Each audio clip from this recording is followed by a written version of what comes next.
Good evening, everybody. It's Mental Conditioning Monday, as promised. We're going to start, doing this every Monday. Mental Conditioning Monday. I didn't do so well this week with getting out the post as I wanted to during the past week, but we're going to work on that and try to get a little stronger with that. And I also want to try to get this Mental Conditioning Mondays, the message on a little bit earlier. But as promised, I am here, and I'm excited actually to deliver this message. It's actually kind of been on my mind all day to talk about this particular message today. This was kind of a busy day, just now getting into the mental conditioning gym to be able to deliver the message. But it came to me actually this morning when I woke up, and the message that I wanted to give today for Mental Conditioning Monday is basically for us to two things. First, be able to train our minds to embrace the things that we do well. That's number one. And number two, train our minds to embrace the things that others do well. Both of those things right there seem kind of trivial, and it seems like it comes naturally, but it doesn't. It's not something that comes natural to us as human beings to do that.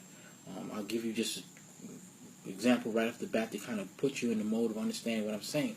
Most of us every day, I would say including myself, and for many years, we get up every day and go to a job that most of us can do. Most of us feel pretty confident that we can do our jobs pretty well, but are you really going to a place every day and spending that inordinate amount of times that we spend on our jobs? Are you going somewhere where you feel like, you know what, I'm embracing what I do best? Am I embracing what my talent is? And most of the time, we're not doing that.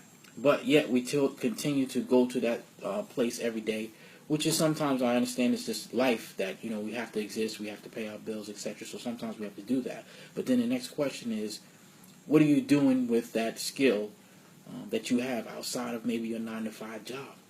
What are you doing to embrace that talent that you have?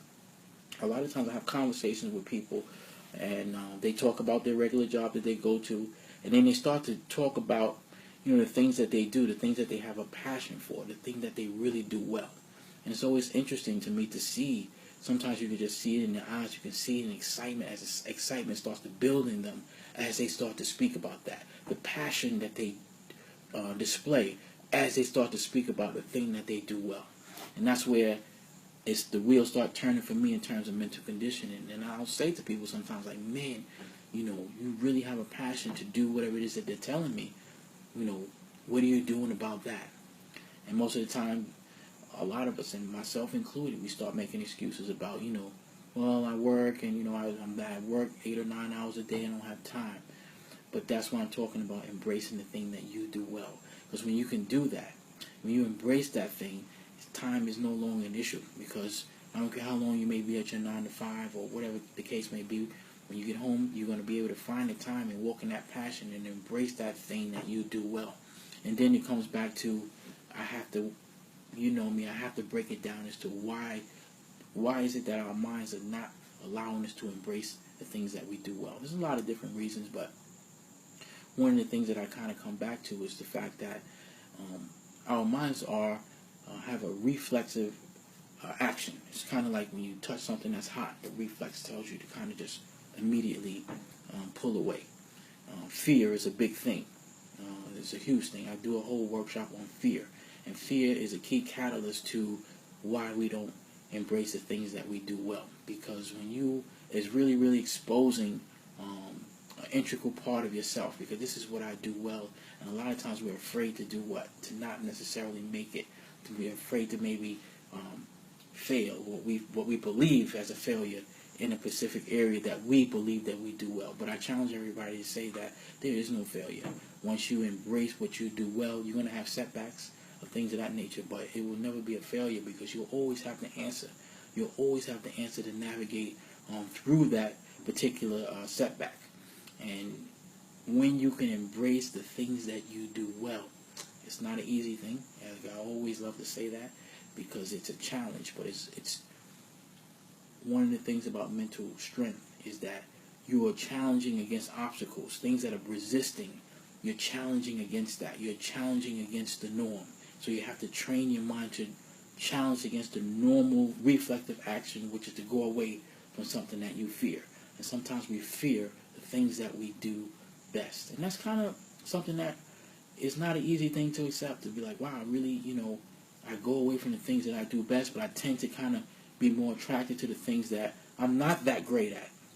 I can do it. Again, that's why I say we fall into that trap with our jobs. And that's why a lot of us feel a certain sense of stuck in the mud, in our lives. A lot of us have situations where we go to work every day. Some of us earn a pretty good, a lot of us earn a pretty good living, food on the table, a vehicle. You may have a roof over your head that you're comfortable with, but you still feel a certain sense of like something is just not there in my life.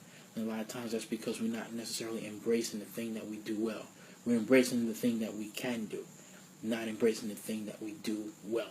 And the second part of that I'm going to add to it tonight is embracing the things that others do well.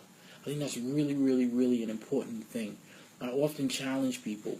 We all have people. As children, when we grow up, we all have idols, but that doesn't really change. Even as we get older, no matter how old you are, we still have people that we admire. And I'm so bold to say that I have people that I still idolize, as a grown man. But the difference for me is that, especially as you get older, when you're a child, you just kind of look at the exterior of that person that you're looking at. But as you get older, you should start to really analyze and look at the real intricacies of that person that you are looking up to, and the person that you are, idolizing, the person that you're saying like, wow, this person, I really admire things about them. And a lot of times when you can do that, when you can really look inside of a person and see where they're really coming from, that's when you can embrace their greatness.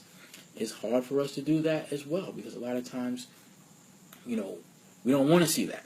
We don't want to see the real hard work that a person went through, because most of the time, you can only see the finished product.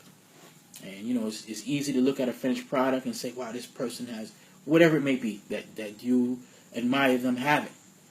But understand that it's a tremendous, tremendous amount of hard work and dedication that went into them getting there. And most of the time, if you learn that true story, sometimes it can be a little bit discouraging, because you're like, man, you went through that, to get where you're at. And now you have to kind of ask yourself, am I willing to go there? Am I willing to go through what this person went through to get, to where they are in life? And guess what the answer is? The answer is yes, when you can embrace what you do well. Embrace the things that you do well. When you can find that, and when you can walk in that passion, then you'll be able to listen to somebody else's story, not do exactly what they do, because it's probably going to be different, from what you do well. But when you can listen to their story and say, wow, they went through a lot to get to where they're at, but now I can do the same thing with the things that I do well. So it's very, very, very important to think about those two things, remembering to embrace the things that you do well, and also embrace the things that others do well. When you can match that up, you're looking for a recipe for success. So that's really my quick message today for mental conditioning. I'm down here in the mental gym, working. And hopefully you guys putting in some work in that mental gym. And I'll see you guys next Monday for Mental Conditioning Monday. I want to try to get some, posts up during the week as well. So I'll do better with that. I'm in the gym. I'm working. I hope you guys are working too. Have a great evening, and I'll see you guys definitely next Monday.